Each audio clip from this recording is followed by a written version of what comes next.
Perkenalkan, nama saya Rahadian Agung Fatkrozi dengan nomor induk mahasiswa 193-136 akan menjelaskan tentang standar operasional pelaksanaan pekerjaan pemasangan penutup lantai dan penutup plafon yang sudah disusun oleh kelompok kami. Bab pertama, pengantar. A. Standar bahan atau material. Standar bahan atau material yang digunakan yaitu 1. Semen PC, semen jenis 1. 2. Air yang digunakan harus bersih, tidak mengandung lumpur. 3. Pasir pasang dengan angka kehalusan yang lolos ayakan 0,3 mm minimal 15%. Untuk pasir beton sesuai dengan ketentuan SNI 0,3, 44, 33, 1997. 4. Split, butiran material keras yang sebagian besar butirannya berukuran 5-25 mm. B. Syarat bahan atau material yang digunakan. Pertama, bahan-bahan yang digunakan harus mendapat persetujuan dari PPK, direksi atau konsultan pengawas. 2. Di dalam mendatangkan bahan-bahan, pemborong harus mengatur sedemikian sehingga tidak mengganggu kelancaran pekerjaan. 3. Bahan-bahan yang ternyata oleh direksi ditolak harus dikeluarkan dari proyek dalam waktu 2 kali 24 jam. 4. Bahan-bahan yang ada di dalam proyek selama jangka waktu pelaksanaan tidak boleh dipindahkan ke proyek lain tanpa mendapatkan persetujuan dari direksi. 5. Bahan yang dipergunakan adalah produksi dalam negeri dengan kualitas baik. C. Pengendalian waktu pelaksanaan. Pengendalian waktu pelaksanaan dengan membandingkan prestasi hasil pelaksanaan pekerjaan akhir minggu tertentu terhadap prestasi rencana sesuai dengan jadwal waktu pelaksanaan yang telah disetujui oleh direksi pekerjaan. Apabila terjadi keterlambatan pekerjaan antara waktu pelaksanaan dengan rencana, maka dibuat evaluasi pelaksanaan pekerjaan hingga dapat diketahui penyebab keterlambatan pekerjaan tersebut. Apabila target rencana tidak dapat terlaksanakan, maka dibuatkan perubahan jadwal waktu pelaksanaan tanpa menambah waktu pelaksanaan yang telah ditetapkan. D. Pengendalian mutu pelaksanaan. Pertama, penentuan cacat mutu. Apabila ditemukan cacat mutu oleh direksi, kami segera memperbaiki bagian bangunan yang cacat mutu. 2. Pengujian. Pengujian yang tidak disebut dengan spesifikasi penguji suatu pekerjaan. Apabila ditemukan cacat mutu, kami siap untuk melakukan pengujian dan contoh-contohnya adalah beban pemilik pekerjaan. E. Pengendalian biaya pelaksanaan. 1. Daftar kualitas dan harga. Kami siap melaksanakan pekerjaan sesuai dengan daftar kuantitas dan harga yang terkait dengan pekerjaan konstruksi pemasangan, pengujian, dan penyiapan pengoperasian. 2. Perubahan kuantitas harga. Apabila kuantitas akhir dari mata pembayaran utama berbeda lebih, Pimpro atau Pambagpro mengadakan penyesuaian harga. Pimpro atau Pambagpro tidak boleh mengubah atau menyesuaikan harga akibat perubahan kuantitas. 3. Perintah perubahan. Kami akan memasukkan suatu perintah perubahan dalam pemutual akhir program pelaksanaan yang kami susun. Bab 2. Pekerjaan penutupan lantai. A. Lingkup pekerjaan. Menyediakan tenaga kerja, bahan-bahan, peralatan, alat bantu lainnya untuk melaksanakan pekerjaan meliputi pemasangan penutup lantai dengan keramik. B. Persyaratan bahan. Pertama, semen PC, Portland semen. Semen yang digunakan harus semen Portland jenis 1 yang memenuhi standar semen Indonesia. Contohnya, Holcim atau semen Gresik. 2. Pasir pasang. Pasir yang digunakan adalah jenis pasir pasang dengan butir-butir yang tajam, keras, bersih, dan dari tanah dan lumpur. 3. Air. Air yang digunakan harus bebas dari lumpur, minyak, asam, bahan organik, basa, dan garam. 4. Keramik dan granit. Pemasangan keramik granit untuk lantai dasar harus sudah dipasang lapis perkerasan rebat beton tebal 5 cm.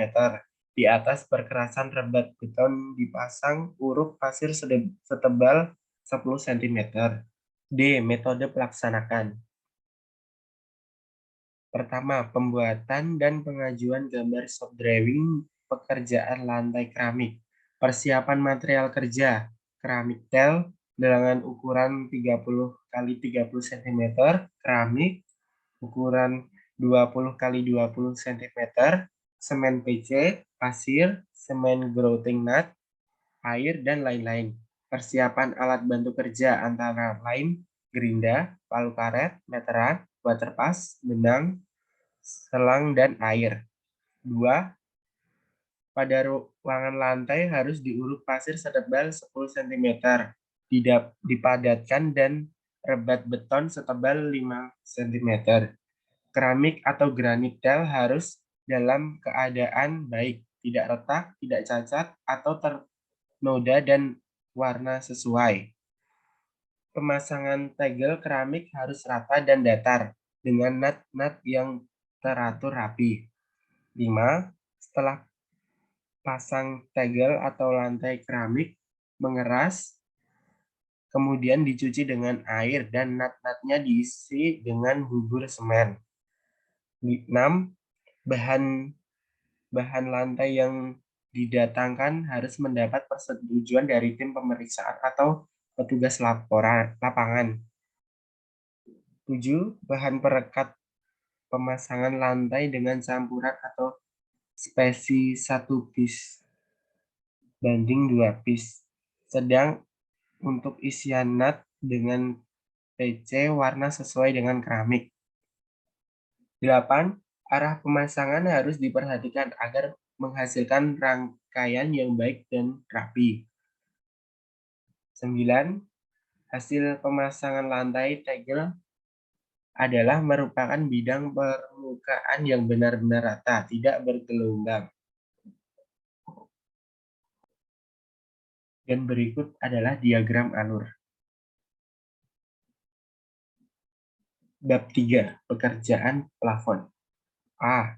Lingkup pekerjaan. Meliputi pemasangan penutup pada semua langit-langit ruangan, ditutup dengan menggunakan gypsum board tebal 9 mm untuk area ruangan dan kalsium silikat board tebal 3,5 mm untuk area kamar mandi atau WC dan tritisan. Pekerjaan plafon menggunakan rangka hollow galvanis ukuran 40 x 40 dan 2 x 4 cm. B. Syarat pelaksanaan. Syarat pelaksanaan antara lain 1. Lembaran gipsum dan kalsium silikat board harus mempunyai permukaan yang rata, halus, tidak retak-retak. 2. Pemasangan plafon harus dikerjakan setelah semua peralatan penggantung dan penguat plafon. 3. Pembuatan rangka plafon harus mendapat persetujuan dari perencana atau tim pengawas.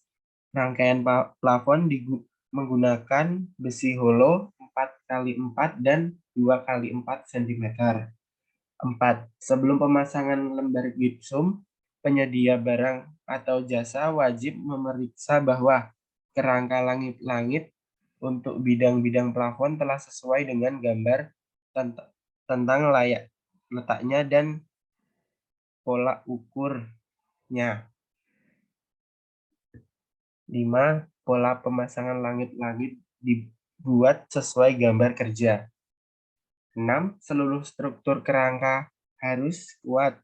Hubungannya ditahan dengan baik oleh struktur rangka atap dan dinding, diberi gantung holo 3 kali 3 cm jarak 1 meter.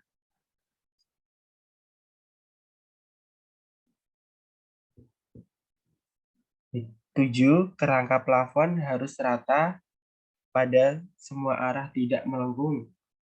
8. Penggantung plafon harus rata, datar, dan tidak melengkung.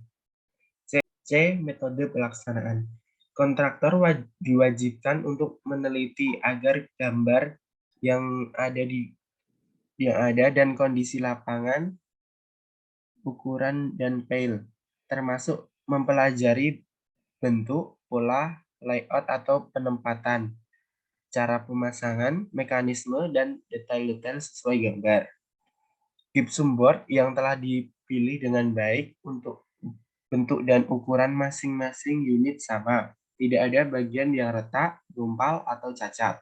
Pemasangan rangka plafon besi holo disesuaikan dengan kondisi ruangan dan dengan pola yang ditunjukkan.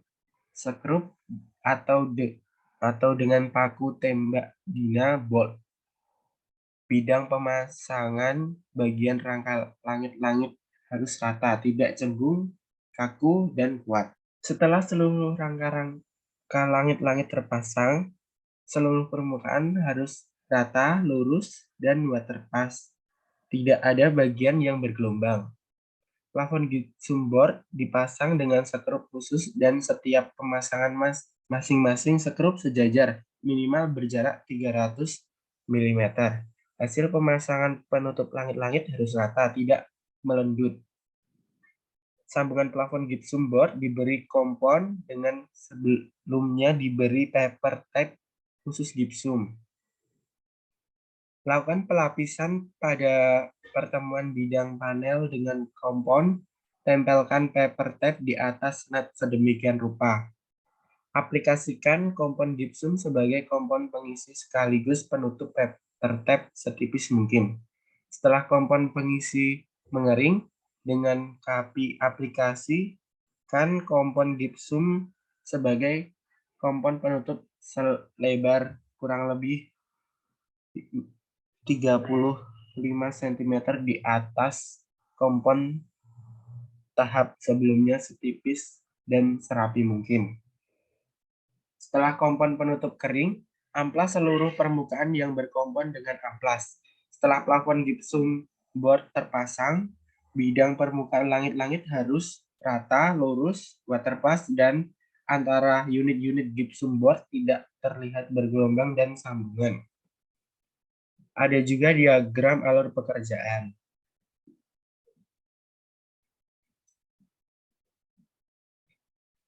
Keempat, rencana biaya pekerjaan dan rencana gambar pekerjaan sebagai berikut.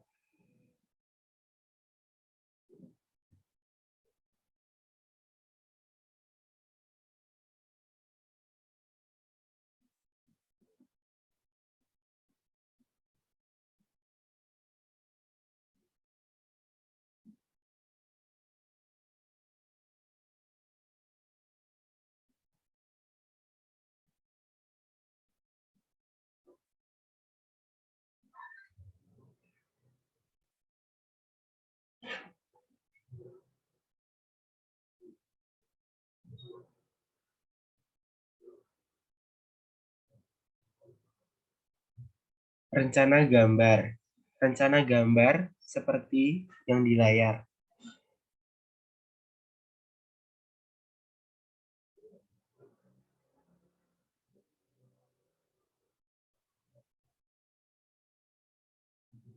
Dokumen lampiran.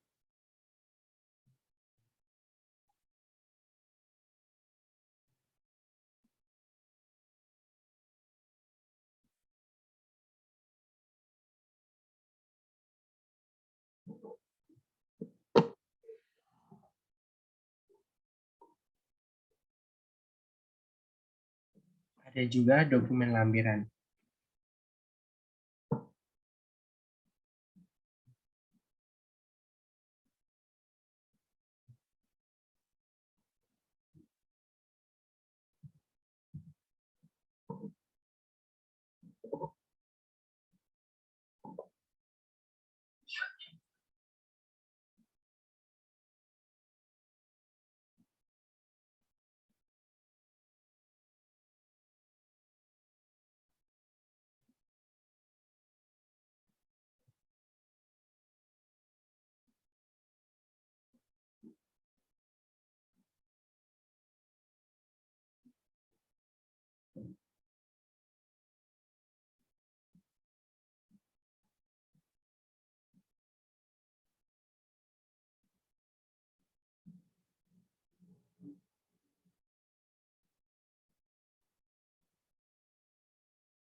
Sekian, terima kasih.